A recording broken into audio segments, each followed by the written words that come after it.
Radio Pays. C'est le lieu de passage de tous les touristes sur l'île Royale. Les vestiges du bagne, des cellules aux briques uniques estampillées Kourou, ce sont ces briques qui attirent les malfaiteurs. Il y a quelques jours, plusieurs pierres ont été volées, certaines même décellées. Au moment où on découvre l'absence des pierres, les navettes maritimes ne sont pas encore parties. Donc à ce moment-là, on donne l'alerte. En poste permanent sur l'île, le gendarme Loïc Chevillard et son collègue Florent Jouet doivent, au gré de leurs patrouilles et balades quotidiennes, protéger le patrimoine, à commencer donc par ces fameuses briques. On ne visualise pas toutes les pierres, donc il y a énormément de pierres sur les îles du Salut à différents endroits.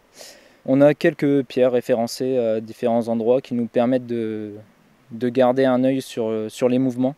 Et pour veiller au mieux sur le site et repérer les mouvements de pierres notamment, ces gendarmes ont commencé un travail photographique pour recenser chaque bien du patrimoine, pierres, tombes, bâtisses et même les plantes, un travail auquel Florent Jouet s'adonne avec passion depuis son arrivée sur l'île il y a 1 mois et demi. On n'est pas architecte, disons qu'on est là pour la préservation également du patrimoine et des biens des îles du Salut, donc on essaye de faire au maximum pour ça. Les briques volées, revenons-y, au fil des recherches, elles ont été retrouvées, dissimulées sur l'île, prêtes à être emportées par les voleurs selon les enquêteurs.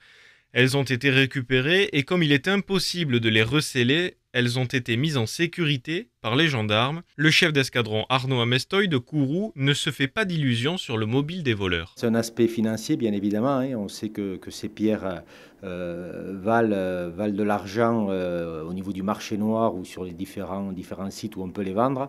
Donc je pense que c'est uniquement ça. Et selon moi, ces gens-là n'ont pas la moindre idée que ça appartient à un patrimoine culturel national. Car ramener une pierre des îles du Salut n'est pas un geste anodin, c'est un vol aggravé puni d'une peine de 7 ans d'emprisonnement et 100 000 € d'amende.